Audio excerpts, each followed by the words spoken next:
kalau aku lihat beliau ini ingin tampil bahwa dia ini bukan bagian dari kelompok elit yang kemudian jauh dari rakyat. Tapi memang berasal dari rakyat. Yang itu menunjukkan bahwa ya Mas Ganjar ini Indonesia sentris banget gitu ya. Nggak hanya fokus di Jawa, nggak hanya fokus di Jakarta, tapi karena beliau bukan tipe pemimpin yang di belakang layar, jadi pengen diam turun saja gitu. Dan itu ditampilin di debat tadi malam. Menurutku positioning Pak Ganjar itu adalah kita mengingat kembali semacam Jokowi Reborn lah.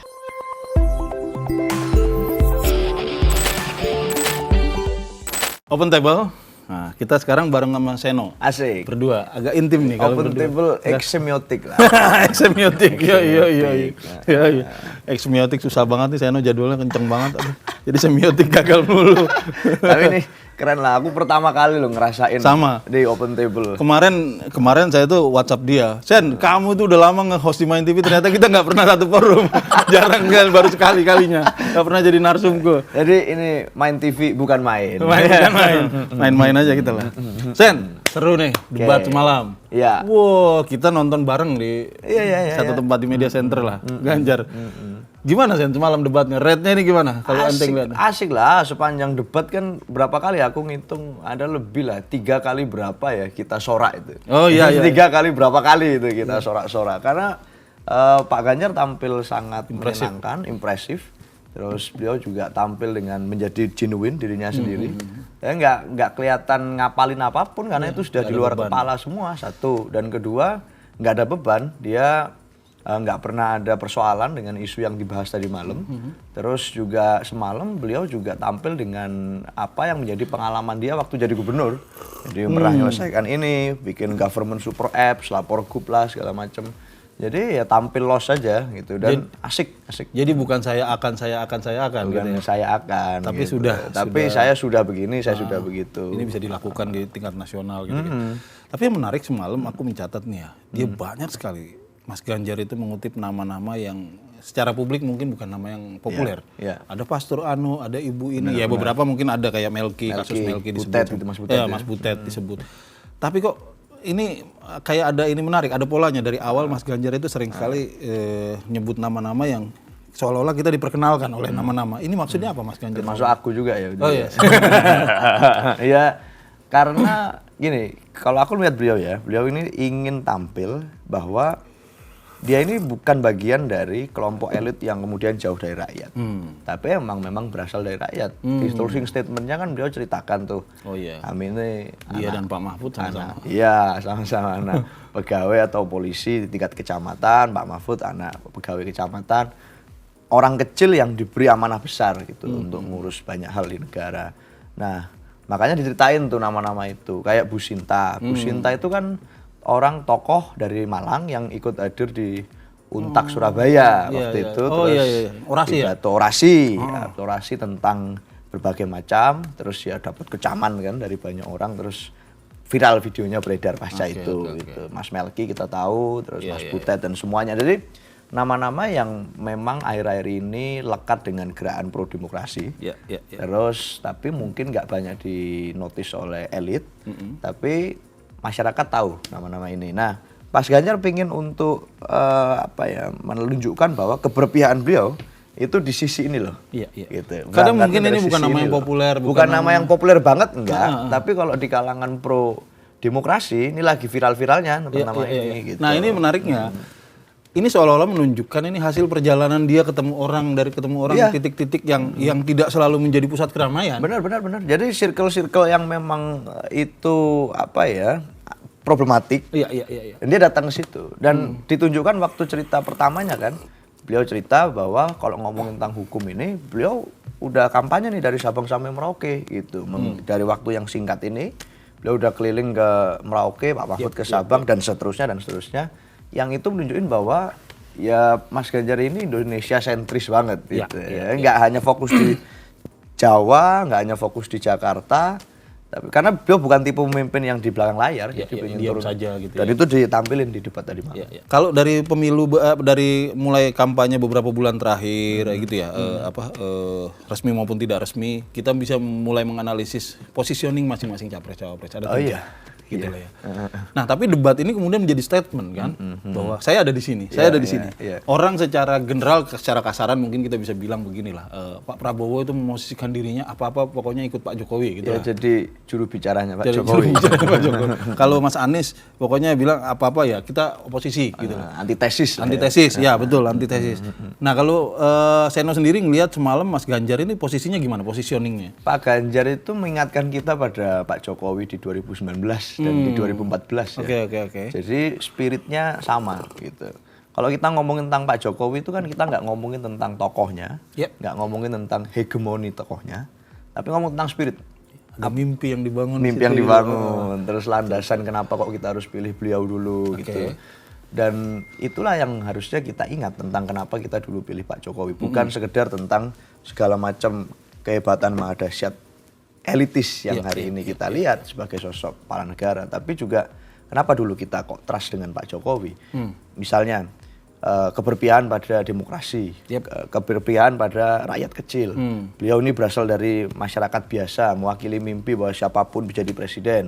Jadi pikirannya pun simple gitu. Menyelesaikan masalahnya itu nggak ruwet, simple karena memang beliau mengalami itu gitu. Track record pengalamannya jelas. Jadi wali kota dulu, jadi gubernur kayak gitu-gitu. Nah, itu yang diwakili oleh Pak Jokowi waktu di 2014 dan 2019. Nah, Pak Ganjar itu mewakili itu. Sama gitu. Jadi ini semacam Jokowi 3.0 gitu lah. Jadi spiritnya begitu, nggak mewakili hegemoninya. Bisa aja orang ngomongin tentang nama Pak Jokowi itu diklaim berulang kali, tapi sebenarnya secara spirit dia nggak sama. Dia berasal dari elit, dia nggak pernah mengalami proses yang dialami Pak Jokowi. Sedangkan Pak Ganjar mengalami itu dan punya visi yang Indonesia sentrisnya sama dengan Pak Jokowi. Jadi menurutku positioning Pak Ganjar itu adalah kita mengingat kembali semacam Jokowi Reborn lah ini 2024 ini. Jokowi Reborn, Jokowi 3.0. Menarik ini. Artinya di sini anu lah ya yang kita lihat bahwa mimpi orang bersama itu nggak bisa direbut. Mimpi bersama, mimpi besar rakyat kebanyakan yang bukan elit, bukan apa. Nggak bisa dikooptasi, nggak bisa diklaim, dan Pak Ganjar natural di situ. Gitu. Sama-sama misalnya partainya sama-sama PDI Perjuangan gitu. Lahirnya dari ideologi yang sama. Jadi dan seperti yang kamu bilang sih kemarin jubir yang lain juga Mas Patria, Bang Patria itu bilang bahwa ya orang boleh bilang apapun, bahwa orang bilang copy paste slogan-slogannya Pak Jokowi, tapi bahwa itu kan mimpi bersama dibangun tidak sendirian oleh Pak Jokowi. Ada orang-orang yang kemudian membantu. Gak ada Superman. Dan semuanya sekarang ada sama Mas Ganjar yang ikut membantu itu. Yang arsitek-arsitek yang bikin rancang bangunnya itu ya sama Pak Ganjar. Dan Pak Ganjar pun ikut loh di tim arsitek itu waktu Pak Jokowi dulu maju kan begitu. Jadi bukan copy paste yang ada sekarang, tapi mewakili spirit yang dulu kita percaya. Agak flashback, Sen. Kalau aku melihat gini, tim-tim ini kan pasti sebagaimanapun yakinnya dengan calonnya masing-masing, pasti agak grogi nih, agak nervous ketika mau mulai debat nih. Bisa saja kesalahan, bisa saja terjadi, salah ucap atau keceplosan dan lain sebagainya. Kalau kamu semalam sebelum debat itu terjadi, perasaan kamu gimana tuh? Enggak ada kita. Kenapa? Takut. Yakin itu? Ya Pak Ganjar 2 kali jadi gubernur debat di level yang level di bawah pemerintah presiden. Setingkat di bawah pemerintah presiden. Udah biasa dengan situasi semacam itu. Datang ke kampus sering, datang ke media-media sering, dikuliti sering. Di tempat-tempat media-media yang sadis-sadis Pak. Itu dulu pernah di DPR tiap hari. Di DPR tiap hari Pak. Dia jadi bagian yang menguliti waktu itu. Jadi sadis Pak. Nah, makanya sekarang kalau kemarin kita lihat, ini makanannya Mas Ganjar ngomong tentang hukum dan pemerintahan. Kemarin kita sempat ngundang, ada Mas Hamid Basaib yang nulis membongkar pikiran Ganjar di buku itu. Nah dia cerita, ada menarik, ini forum intelek lah, mau mengundang mereka tertarik dengan Mas Ganjar, terus kemudian mengundang mereka, bilangnya mau gini, Mas kami mengundang apa, mau deklarasi katanya dukung Mas Ganjar. Mas Ganjar jawabannya gini, deklarasi kuno katanya. Debat saya dong katanya. Justru dia minta didebat oleh intelektual. Iya, itu memang stylenya beliau kan gitu. Kalau ada situasi yang ini ya dia pengen membuktikan bahwa dia bisa itu.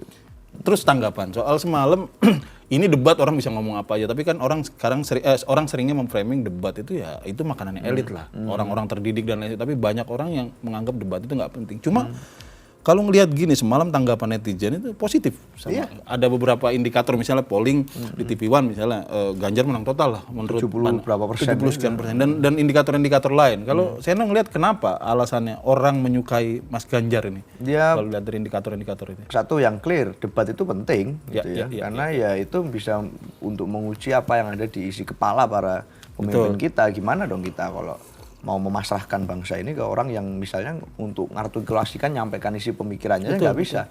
Diplomasi luar negeri gimana kita nanti? Terus ngurusin memutuskan mengambil kebijakan yang mana gimana? Jadi itu penting. Dan malam tadi kan demonstrasi itu ternyata banyak yang nunggu juga. Dikata nggak penting ternyata banyak yang nunggu. Banyak yang antusias. Banyak yang antusias juga, banyak yang nonton juga. Dan hari ini langsung rame di media sosial. Bahkan sejak tadi malam sudah langsung rame apa yang terjadi. Nah, debat ini penting untuk satu menguji karakter jelas. Betul. Gimana sih dia tampil pada saat tertekan. Debat itu kan nggak bisa dibantuin siapa-siapa. Dia harus tampil sebagai dirinya. Tampak semua, secara personalitas tampak, karakter asli tampak. Orang ini aslinya tenang atau suka marah gitu. Orangnya gampang terpancing atau enggak, itu tampak semua. Nyambung atau enggak antara jawaban dan pertanyaan. Jawaban dan pertanyaannya. Terus ya gimana semuanya, staminanya itu kelihatan semua di debat secara terbuka. Kedua, ini penting untuk menyelesaikan atau meng-clearkan standing position para calon ini. Misalnya di tadi malam ada masalah sensitif tentang pelanggaran HAM masa lalu. Misalnya yang dibahas. Pak Ganjar ini yang paling tegas loh. Cerita bahwa dia siap untuk menyelesaikan itu biar status hukumnya nggak berlarut-larut.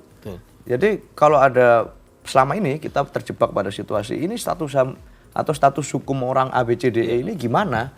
Nah, Pak Ganjar punya komitmen jadi presiden. Ini harus selesai, biar kita nggak jadi isu 5 tahunan. Sandra-sandraan, sindir-sindiran lagi. Walaupun istilah isu 5 tahunan juga problematik kan. Karena orang protes tiap hari sebetulnya. Tiap hari protes, nggak 5 tahun doang. Iya, bahwa di Zoom atau enggak itu yang jadi soal kan. Kitanya aja enggak. Artinya orang lain kalayak itu melihatnya ini isu 5 tahunan. Gitu. Pak Ganjar pengen ini selesai, gitu loh. Ini status hukumnya gimana, clear-nya sejauh apa, keterlibatannya dulu bagaimana, sehingga bisa keluarga korban bisa menerima kepastian. Semalam aku sih agak kritik sama formatnya ya, karena ya banyak hal lah yang bisa kita evaluasi. Cuma maksudku semalam itu menurutku temanya terlalu luas. Jadi kita nggak bisa spesifik satu terlalu general. Pertanyaan-pertanyaannya pun menurutku agak general sih. Cuma memang yang menarik ini pertama ketika Mas Ganjar pertama dikasih kesempatan ngomong itu kita awalnya aku sendiri melihatnya agak kaget. Ini ngomong soal korupsi lah. Tahu-tahu dia cerita ada pastor ini yang bantu, ini ada ibu ini, ada ini di mana-mana. Ini maksudnya Mas Ganjar. Ternyata dia sedang melakukan storytelling, sedang cerita bahwa ini menunjukkan bahwa persoalan korupsi berdampak efeknya itu ke sampai kita-kita. Pelosok-pelosok. Korupsi itu berdampak ke Pastor Leo. Karena kalau ruangnya dikorup, ada sekian ribu desa yang nggak bisa punya puskesmas. Sehingga Pastor Leo harus jadi bidan. Spesifik dia menyebut 27.000 puskesmas. 27.000 puskesmas. Seharusnya bisa dibangun kalau korupsi ditekan. Kalau korupsi ditekan, nggak perlu lagi ada orang yang nggak bisa bayar SPP, ada orang yang kesulitan, ada orang yang stres karena dia ditekan pada saat dia bicara, karena korupsi sudah selesai. Gitu-gitu. Nah, jadi isu korupsi ini bukan isu yang jauh dari kebutuhan rakyat, tapi ini berkorelasi, ada connectingnya antara ini saat korupsi ditekan dengan masyarakat dapat manfaat. Beliau nyeritakan itu, jadi pencerahan gitu. Artinya kita ngelihat secara general selama ini kan orang korupsi, orang politikus memang kerjanya korupsi. Gitu. Tapi kita tidak semua orang menyadari bahwa korupsi itu affecting hidup kita sehari-hari. Benar. Nah, Mas Ganjar itu kemudian membuka mata kita bahwa ini loh hasil korupsi. Lu rasain setiap hari. Hidup lu ditekan, lu stres. Benar. Kalau korupsi itu nggak bisa lagi misalnya bangun menara BTS gitu untuk padahal di pelosok-pelosok butuh internet gitu. Untuk apa? Buat belajar lah, buat apa. Padahal Pak Ganjar pengen ada digitalisasi birokrasi, biar orang ngurusin KTP nggak repot, orang ngurusin bantuan nggak repot, bisa langsung satu data selesai. Butuh jaringan internet untuk efisiensi pemerintahan. Ini nyambung sama isu korupsi itu tadi. Betul. Gitu. Jadi semuanya itu saling terkait gitu. Saling terkait. Nggak bisa. Dan pangkalnya pada korupsi itu tadi sebenarnya. Iya, betul. Korupsi, penegakan hukum. Korupsi, awalnya demokrasi dulu. Demokrasinya terjamin, penegakan hukumnya, supremasinya jelas. Kalau penegakan hukumnya jelas, korupsi bisa ditekan karena pemerintahnya transparan. Kalau korupsinya ditekan, maka efisiensi anggaran akan menumbuhkan lapangan kerja baru, menciptakan fasilitas. Artinya ekonomi kita akan bertumbuh. Itu connectingnya ke situ. Oke, ini soal hukum dan penegakan HAM temanya. Semacam itu korupsi, pemberantasan korupsi dan lain sebagainya. Tapi debat-debat selanjutnya masih banyak tema lain, ada kesehatan, pendidikan, macam-macam lah. Betul. Kamu sendiri pede nggak Mas Ganjar mengulangi performa yang sama di debat-debat yang lain? Kayaknya bisa jauh lebih baik lah. Jauh lebih baik malah? Akan jauh lebih baik. Oh ya, kenapa? Ngomong tentang kesejahteraan sosial misalnya, yang jadi debat pamungkas nanti, itu isu sehari-hari beliau. Bagaimana Mas Ganjar itu menyediakan pendidikan gratis, kesehatannya oke, visinya kayak gini, visi misi yang paling baik di Mas Ganjar itu adalah dia memberikan kail itu, Pak, kepada kesejahteraan sosial. Jadi dia nggak mau pemerintah hanya menyediakan misalnya untuk masyarakatnya sekali makan. Sekali makan. Sekali makan, enggak. Dia ingin menyediakan kesempatan bagi masyarakat untuk bekerja, sekolah dengan baik, sehingga masyarakat bisa beli sarapan pagi sendiri, bisa beli makan siang sendiri, sore sendiri, malam sendiri, kudapannya sendiri. Dan itu dia bisa dari kantongnya sendiri secara mandiri. Betul, jadi bukan suapin. Bukan pemerintah suapin, tapi masyarakat. Jadi nggak sekali doang, 5 kali makan bisa aja masyarakat. Karena kesempatannya memungkinkan, karena pemerintah menyediakan ruang untuk masyarakat melakukan itu. Lapangan kerja disiapin. Nah, ini isu-isu lain ini, aku yakin Mas Ganjar akan jauh lebih gamblang lagi menjelaskan itu dan jadi entry point buat masyarakat melihat apa sih yang selama ini udah dikerjakan, apa sih visi misinya, apa pemikirannya yang lebih dalam dari debat itu, entry point-nya. Kalau debat itu kan kita bukan zero sum game ya. Artinya gini ya, kalau Mas Ganjar hebat, yang lain bukan berarti yang lain kalah gitu ya. Jadi bisa saja dalam debat itu tiga-tiganya bagus. Bisa saling mengisi juga bisa. Iya, bisa saling. Jadi tidak bukan debat itu bukan game yang saling meniadakan gitu kan. Kalau kalau kamu petakan lihat semalam ada 3 paslon kemudian berdebat dan lihat performanya, kira-kira siapa yang menjadi lawan mitra debat yang paling challenging, sparring partner buat Mas Ganjar. Pak Anies ya. Pak Anies itu kan tampil sebagai antitesis selama ini dan tadi malam tetap jadi antitesis yang baik sebagai fungsinya sebagai antitesis, perannya sebagai antitesis. Beliau tetap di situ, ngomongin tentang IKN, kritiknya tetap, ngomongin tentang demokrasi kita, partai politik kita lebih jauh, bahkan tidak hanya partai politik yang bermasalah, keseluruhan demokrasi ya kayak gitu. Jadi Mas Ganjar menampilkan narasi optimisme dan Pak Anies menampilkan narasi kritik antitesis. Jadi ini tektokannya debat ini berjalan dengan sangat dinamis karena debat ini harus ada tesis dan antitesis. Nggak bisa dong. Seru nih. Jadi seru karena berada di posisi yang berbeda secara standing point. Kita sedang menelanjangi semua calon satu sama lain dalam tanda kutip gitu ya. Jadi pada saat disinilah kita memilih ini. Iya benar. Nah, Pak Anies kan antitesis. Nah, Pak Prabowo ini tetap menjadi Pak Prabowo. 2014 ya memang begitu. 2019 ya gayanya begitu. Dan 2024 saat banyak orang berkata bahwa Pak Prabowo berubah gaya, ternyata di malam waktu debat tetap sama dengan 2014 dan 2019. Malah ada beberapa pernyataan yang menurutku mesti dijelaskan ya Pak Prabowo. Tapi itu lain soal. Gini, pertanyaanku gini. Mas Anies ini selama ini, kalau tadi ente menyebut Mas Anies sebagai sparring partner yang paling menarik buat Mas Ganjar, ini Mas Anies kita kan selama ini memang dikenal spesialisasi dia memang public speaking. Dia dikenal sebagai seorang orator, public speaker yang baik dan itu dia tunjukkan semalam. Tapi yang menarik adalah bahwa Mas Ganjar tidak kalah gitu. Dia selama ini orang selalu memetakan, ya kalau debat Anies menang lah, gitulah kira. Tapi ternyata jadi sparring partner. Jadi sparring partner yang baik. Pak Ganjar padahal nggak pernah jadi dosen, nggak pernah jadi rektor, nggak tumbuh di tradisi akademis yang kental, tapi tumbuh di lapangan, di praktek di lapangan. Tapi ternyata diplomasinya, cara komunikasinya, dan itu high level banget. Yang terakhir waktu beliau cerita tentang bahwa dia bersama dengan masyarakat, dia berasal dari rakyat, diberi tugas besar. Itu buat aku sangat menyentuh gitu. Dan itu high level communications. Nah, itu yang menarik. Nggak hanya bicara rasional, bicara emosionalnya kesentuh. Selama ini Mas Ganjar itu kan punya banyak metode untuk ketemu masyarakat ya, langsung. Yang kita pernah cerita tuh soal dia sepedaan pagi-pagi, masyarakat belum mandi dia temui keluhannya apa dan lain sebagainya. Nah, selama ini sering diejek. Lu kan ngobrolnya sama orang miskin, sama masyarakat kelas bawah lah, yang kurang terdidik gitu. Tapi kita melihat semalam bahwa Mas Ganjar itu bisa merangkum cerita-cerita orang gitu ya, dan kemudian membahasakannya dalam bahasa yang dipahami oleh semua orang. Tidak terlalu tinggi, tidak terlalu rendah, tapi semua orang paham.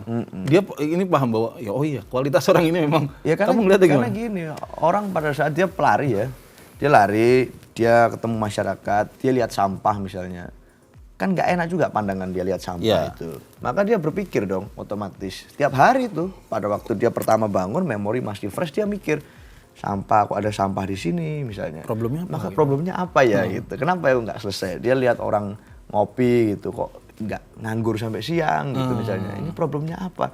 Maka nyambunglah dia, oh jangan-jangan problemnya karena pemerintah kita masih korup. Jangan-jangan karena penegakan hukum kita nggak clear jadi sampah ini nggak ada yang ngurusin.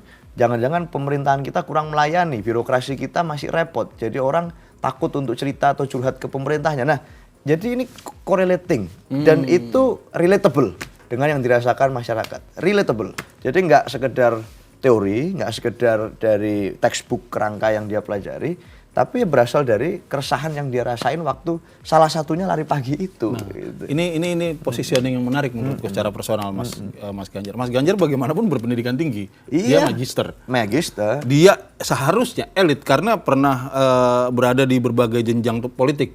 Artinya dia sebetulnya secara politik elit. Elit. Tapi kemudian mentalitasnya bukan mentalitas elit. Mentalitasnya dia seperti kayak dulu zaman waktu masih kuliah ada nongkrong-nongkrong Iya, gitu. nongkrong-nongkrong itu sama Iya. Pak Mahfud kan juga gitu. Mentalitasnya juga masih mentalitas orang Madura. Nggak berubah. Banget, yang nggak berubah, cultural banget. Oke, Sen. Berarti ini banyak lah hal yang artinya gini, ngelihat debat semalam, ini debat-debat selanjutnya layak kita tunggu. Layak kita tunggu, tonton layak dengan kita seksama. tonton karena debat itu ujian publik yang paling baik dan paling seru. Ya. Kita bisa Nah, lihat.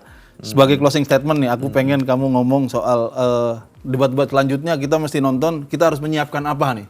Pertanyaan semacam apa yang kita siapkan di dalam kepala kita, apa yang harus kita nilai, apa yang harus kita perhatikan dari setiap calon dan paslon gitu. Ya, politik itu menurutku, Mas Maki, Ya. itu adalah persoalan konsistensi. Yep. Gimana orang bisa konsisten antara yang disampaikan Pak Ganjar tadi malam, satunya kata, pikiran, dan perbuatan. Nah, debat ini kan 5 kali. Dan pada saat debat ini, karena pasti posisi badan juga capek, pikiran juga capek, keliling kemana-mana, dan diuji terus berulang kali, yang akan tampak adalah yang paling core dari diri masing-masing karakter calon presiden dan wakil presiden. Maka konsistensinya akan kita tampak. Gimana waktu statement debat pertama dia bilang A, kedua apa, 3 apa, 4 apa, 5 apa. Berubah nggak kira-kira dari polanya itu yang dia omongkan ini? Berubah nggak? Kalau berubah-berubah, nah ini bahaya. Nah, kita akan lihat. Belum lagi kita akan menyaksikan yang nggak kalah seru debat cawapres. Pak Mahfud, Caimin dan Mas Gibran akan berdebat di situ.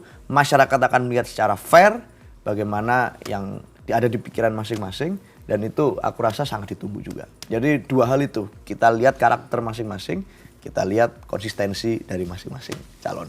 Oke, Seno. Terima Thank you. kasih. Open table. Asik banget nih. Tosnya Pak Mahfud malam gimana sama Gimana? Pak Ganjar? Gimana?